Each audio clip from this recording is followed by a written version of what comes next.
Uh, Hi, I'm here in Arizona with Nicole Lynam. Nicole Lynam is the owner and principal architect of Ke Design LLC, located in Tempe, Arizona. Ke Design is a commercial architecture firm that specializes in the design of gas stations, convenience stores, and other fuel industry facilities.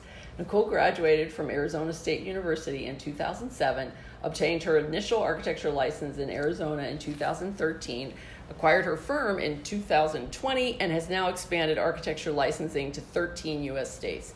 Nicole's 25-year career had provided a variety of experience in residential design, commercial design, land development, surveying, environmental engineering, and civil engineering.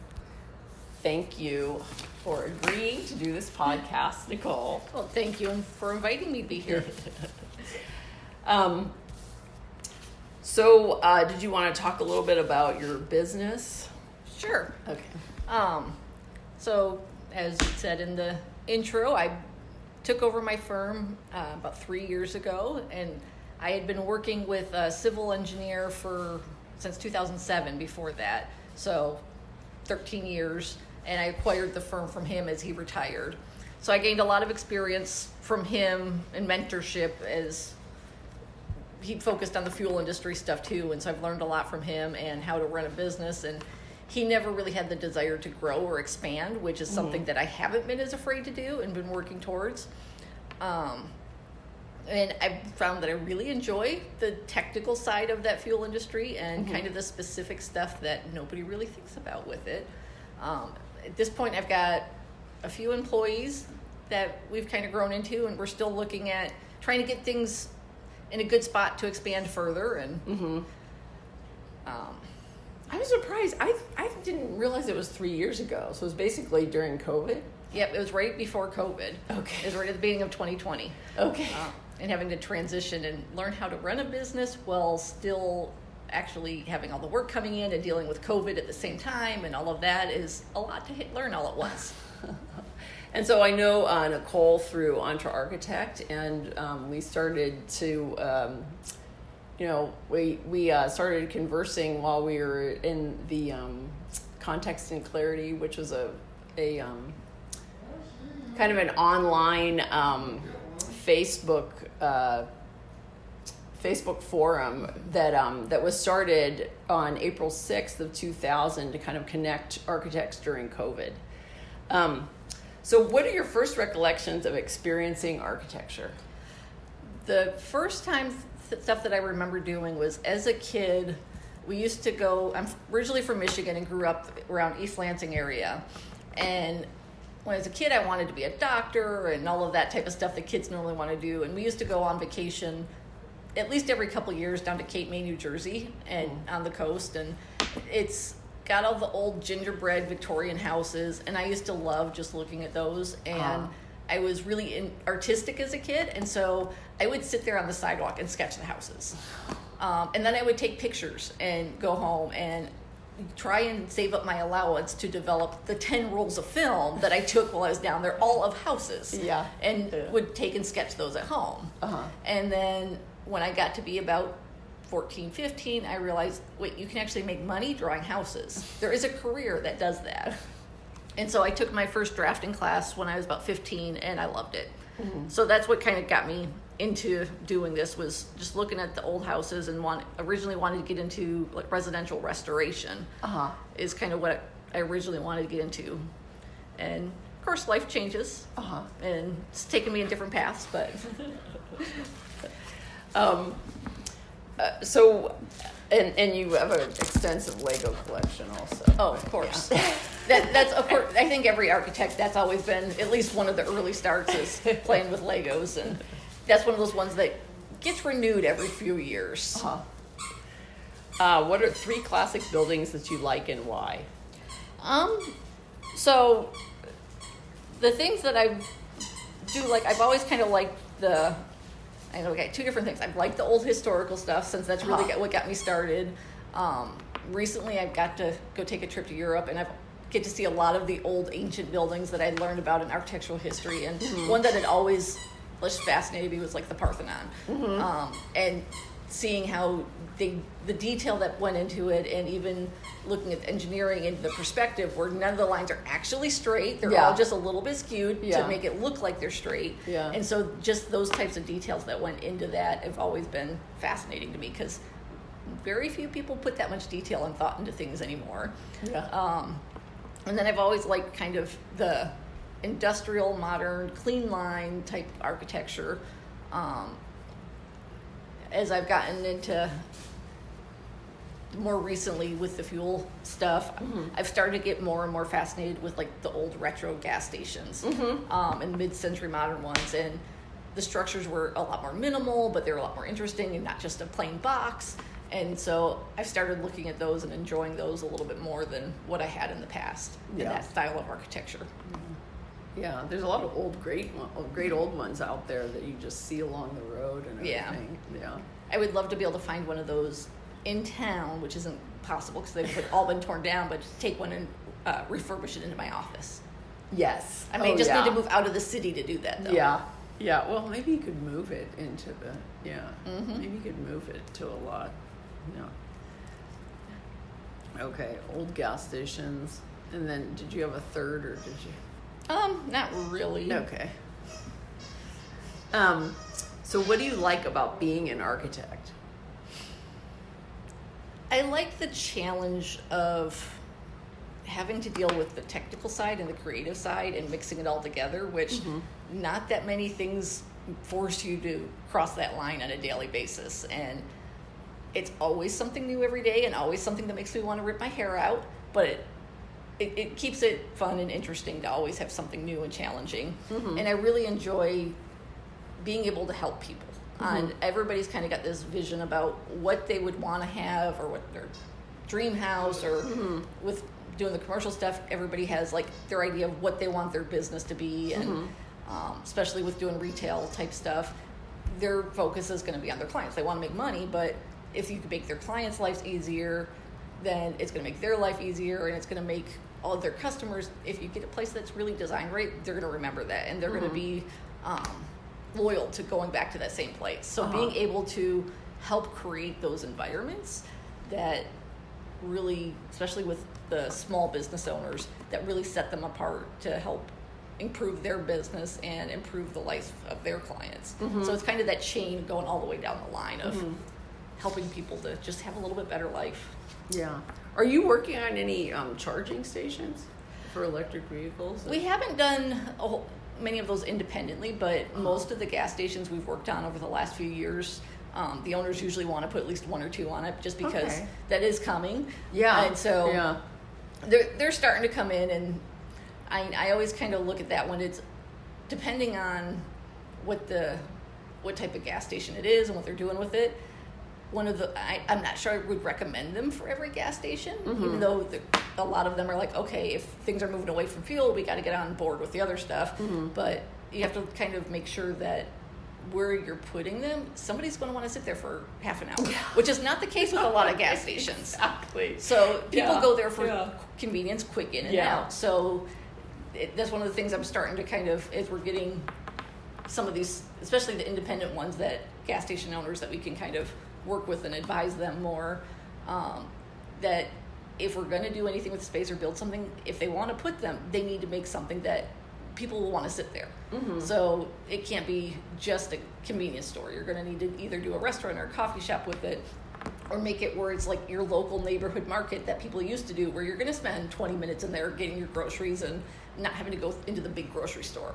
Yeah. So that's one of those things that I think always kind of gets missed in that of, they're really good for at your office. They're really good at the grocery store or the mall, where you're going to be there for a few hours. A lot of cities have them sitting there that some people just go in. Like one of my clients, they had to shut the power down for a little bit for their project, and I said, "Oh, where did you go?" And she goes, "Oh, the city has pumps." So I went down there. Yeah.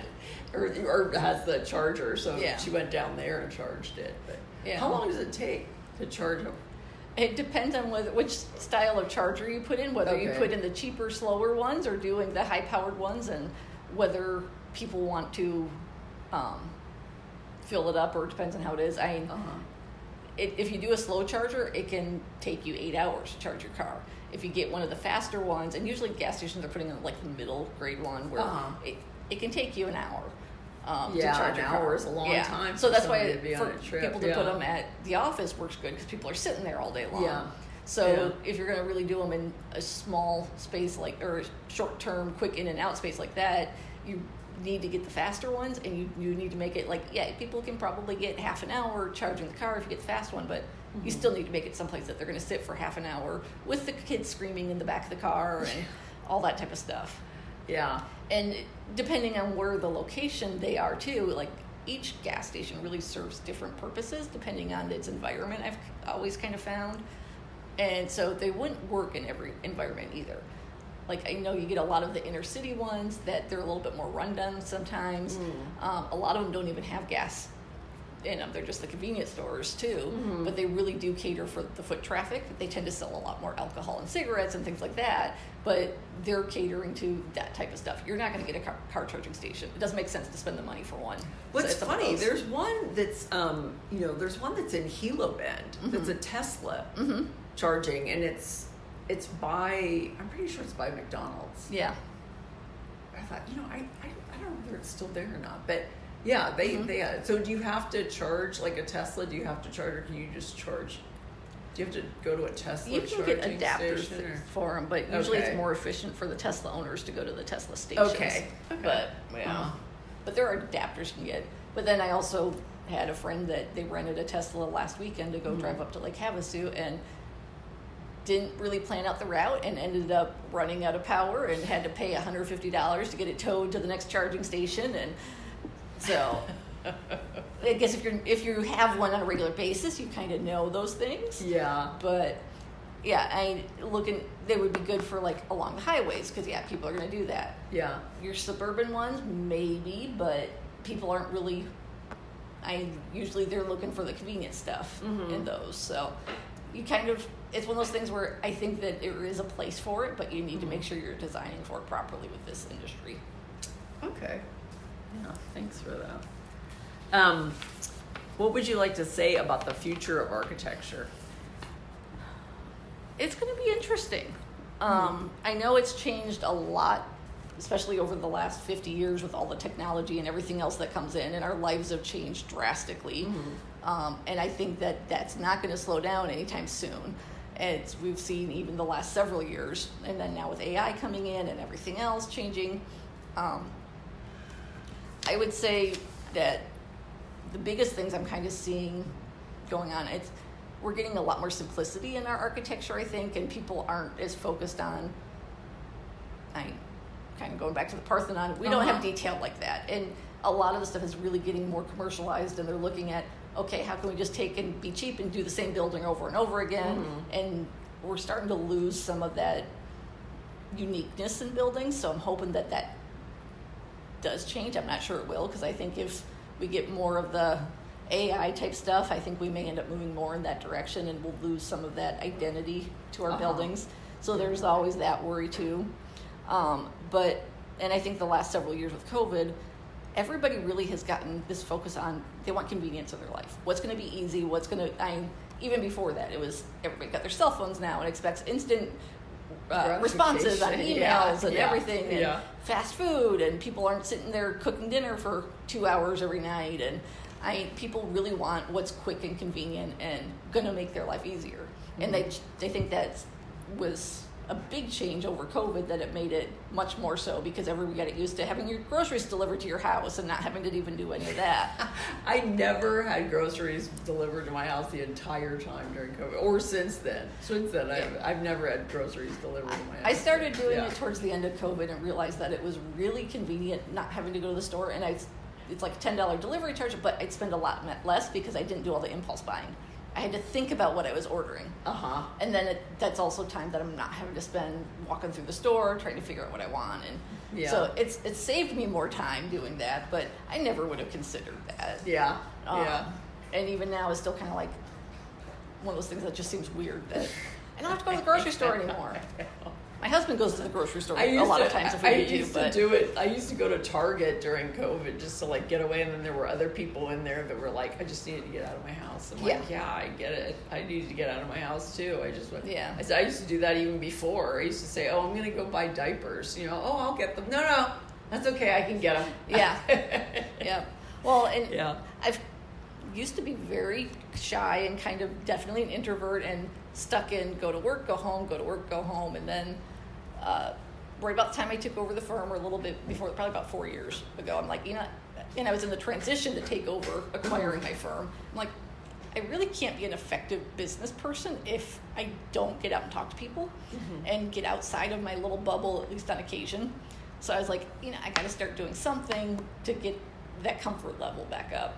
And so I started volunteering with like my HOA and got on one of the city boards and all of that mess.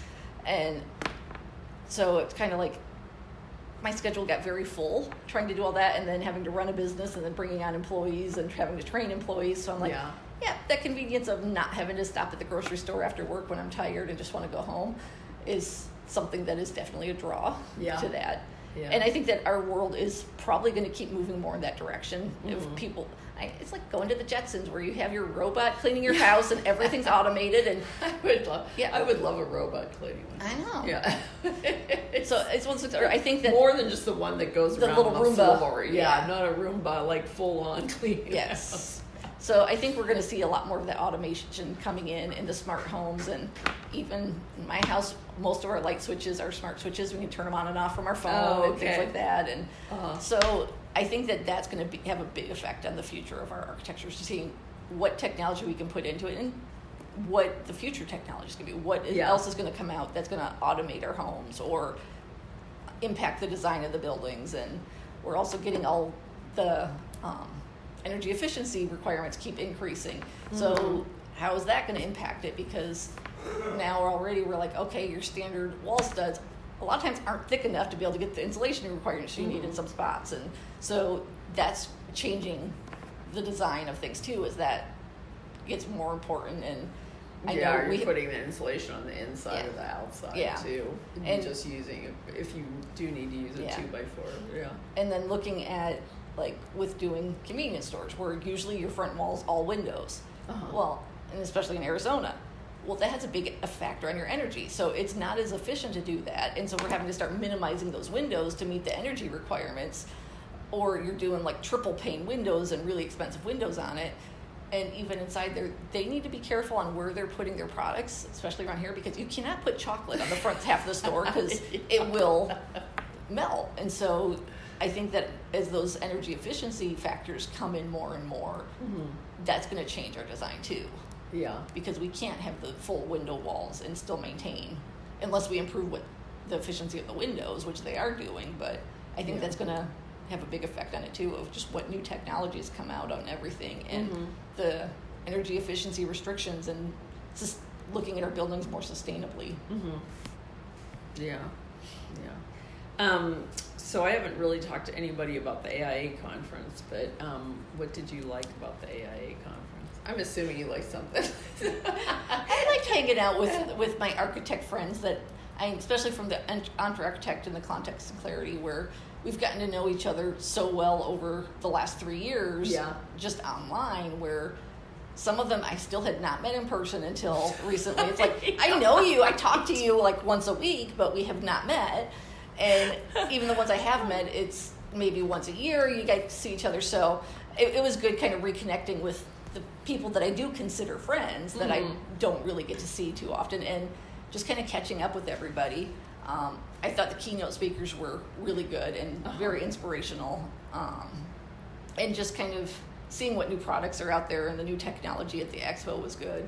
Yeah. But being around that environment is always really good to like refill the inspiration and motivation for this industry and kind of reignite why you started.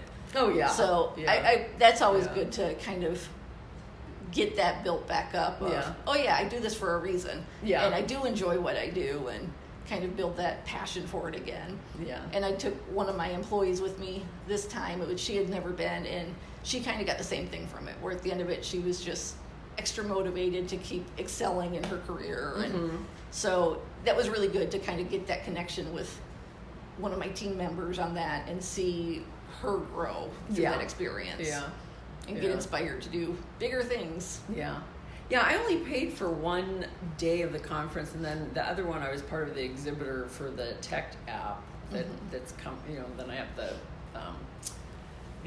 podcast with Bob Havian also. But this was like a very kind of it seemed like it was more relaxed for me, even though I was kind of running around. But I didn't go to as many sessions as I would normally have done, or kind of it was more kind of like, oh, okay, I'll do this. Like, oh, do I have time to fit this in or no?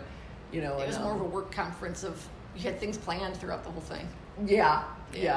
I think we spent more time at the expo and less time at the sessions than what we had planned, but it was just massive, and there were a lot of good things there too to see. And I spent more time kind of socializing with people because I hadn't put that time in my schedule really. So it was good to kind of get through some of that. And I think the other thing that stood out to me on it this year was just seeing, because the last AIA convention I went to was 2019, so it was before COVID, and I seeing the change in AIA just in that time frame, where the direction is kind of changing. They're being much more focused on inclusiveness and things like that, and trying to put more focus on the architecture industry and making it where it's not grinding away at a desk for 80 hours a week. And that it's always kind of been, it's this competitive industry and you're just trying to fight your way through it and unappreciated, and you're going to get stuck just sitting there drafting something that somebody else designed, and you're never going to make any money. And so it's always kind of been pictured as this, at least anybody that's in it, is this really rough industry. Outsiders always think it's like this glamorous thing, but once you're in it, we're like, oh, this is not what we thought it would be. And I know, like, I've heard studies or surveys and stuff where people have asked, would you encourage your kids to become an architect, like asking other architects, and almost all of them say no. They're like, I would not wish this career on my kids. And so seeing that that's where our industry has come from, and seeing that dialogue is changing, and I think it's changing on other industries too, of trying to get more inclusive, but there really is this new focus on that national level finally to make it a career that people actually want to be in, and able to have some balance and not end up having a mental breakdown because we're pushing ourselves too hard. So that was really reassuring to see that there this year. That I've always kind of seen the little groups of people doing it, but to see that really happening on the larger national level is really encouraging for our industry. And I think, I mean, just diversity in different ways that you can practice architecture, diversity, and, men and women and, other, people of color in the industry, I think is good. And then also just, I really think about just like you can create your own life in architecture. It's not so much about like, oh, is my architectural career like that person? Don't compare yourselves to other people, but create your own so that you can, so that you can be happy. My career path certainly has not been what I had anticipated, and not the traditional path. My degree was actually in housing development and not in architecture. I got licensed in Arizona based on my work experience and the time I had done with that. Never would have expected that I'd end up with a focus on gas stations and convenience stores. Every architect, I think, when they're going to the school, wants to do the big high-rise buildings, and I would have thought that, that's just the boring stuff that nobody wants to design that. That's all just big boxes. And so, I don't think I ever wanted to design. I think I did one high-rise because they had the Van Allen Prize, and I think that I designed a skyscraper which really just kind of looked like one of my other buildings that I was designing at that time, except it was taller. But I did have like these elements of greenery, like these kind of, a lot of spaces for greenery within where you could go in, and then there was like all of it was like being in a park, except you're elevated off the ground. But and I did actually, Nicole, at one time, one of the guys that I went to architecture school with, his dad actually did AM/PM mini marts, And so he would have sheets, and we could go and like work, and I think we got paid like $100 or $150 a sheet, and we had to use Zipatone and the whole stuff, sticky bats for all of the logos for the AMP and Mini Mart, the way that they would change them off, and I think I did it for 1 day, but I had friends that would do it for them all the time. I think that maybe they only asked me one time. The wonderful change in technology. So it's been interesting going the alternate paths and not following the same way as everybody else, and getting into kind of a specialty that I never would have imagined. And I've fallen in love with kind of the intricacies of it. It's kind of this hidden infrastructure that everybody uses but nobody thinks about. And so I'm like, I get to see how I can improve this thing that everybody else ignores. And maybe we can make it so it's not all ignored. Yeah, and it's interesting because, it's like I met you, and then I got this project that, I met you online and everything, but then, I got this project where the owners who are doing these 4 houses actually install fuel tanks, and so I was like, wow, now I'm like, because I had no idea. I really had no idea about, I knew that you would design, but, I just didn't know about the whole fuel tank installation and just kind of that whole, and they need a lot of labor that they're not able to get. I mean, in order to like dig those things out, and they had some project in Monterey where Monterey wanted them to take the fuel tanks out because they were no longer going to have that. And so they wanted them, they had installed them, and they said, oh yeah, we want you to take them out, and so that's what they ended up doing. And a lot of times, other architects that deal with designing gas stations, convenience stores, and stuff, they usually aren't getting into the details of the fuel stuff. They'll leave that up to the fuel contractor or whatever, or they get their prototype set of plans and they don't really pay attention a lot of times to what's going on or how those things work. And so once I kind of started getting into it and got beyond that point, I'm like, well, maybe I should actually pay attention to what I'm drawing up and learning how these things go together. And I've become really good friends with some of our fuel contractors where if I have any questions, they're going to definitely help me out and show me the details of, no, this gets connected to this, and just spending time out on the sites watching what they're doing. And it's a lot more fascinating than what I ever would have thought. And even looking at like how on the nationwide scale of how they transport the fuel to different places and the big bulk terminal plants at every different locations and that it's all coming into, and the pipelines that are bringing it in everywhere. And the way all of this works is just fascinating to me. And I know one of the things that, which I had a project a few years ago that kind of taught me this one. Like Phoenix has one main pipeline that comes into Phoenix that brings all the different types of fuel. You'll have diesel fuel, and then you have jet fuel, and all of them, and they all come through the same pipe. And so I'm like, I never would have thought they'd keep pushing the different types of fuel just in the same pipe. And then they do get mixed up because you have the spot where you're having from one fuel to the other, and so you get this mixture area, and they have transmix facilities that they take that piece to, and they'll take and separate the components back out. So they have these systems that are like, okay, we're going to pull the sulfur out, and we're going to pull this component out, and there's actually a market to sell those components to other people. So it's like you have this whole thing where it's efficient to bring the fuel in, but then you have this little mixed part that they have to take and figure out what to do with that afterwards. And so there's a lot of things in that whole process that I never really would have thought about. And I like the scale of those projects. I'm the type where if I was working in a high-rise building and working the same project for 3 years, it would drive me nuts. I would get bored with it. No, I would. Same thing. So I like doing this smaller scale project. And a lot of the ones we do are remodel projects where we kind of are taking these older buildings and figuring out how to revitalize them and make them still relevant for today, which is always fun to do. And it makes it a little more challenging sometimes to make those work with the stuff today. But what my clients were saying was that there's a, some people, they get most of their food from, in some neighborhoods, they're getting most of their food and groceries from the convenience store. And I remember growing up as a kid, we were probably about 15 minutes drive from in town. So if you want to go to the grocery store, it's 15 minutes or whatever. But I remember if you wanted bread, milk, or eggs, we were going to the convenience store for it. We weren't going into the grocery store. We'd go to the grocery store like once a month, and my mom would spend like $200, buy all the groceries. But if you needed like the other stuff in between, we'd go to the convenience store on the way home to get that stuff. And that's just kind of the way it was. It was your neighborhood market type thing. Yeah. And I think as you're getting more of the density in the inner cities and things like that, and people are moving more towards pedestrian lifestyles. Yeah. We need that back. And Yeah. so I think a lot of those are going to have to convert back to that type of style. Yeah. Because, especially after COVID too, people don't always want to go into the big grocery stores that are crowded with people. Yeah.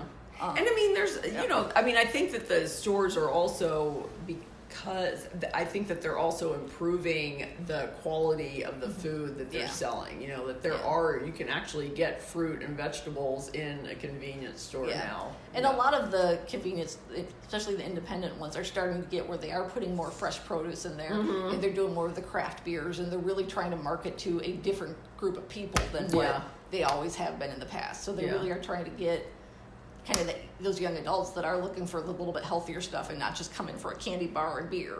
Yeah. So, well, it might be beer still, but now it's fancier beer. Fancier beer, exactly.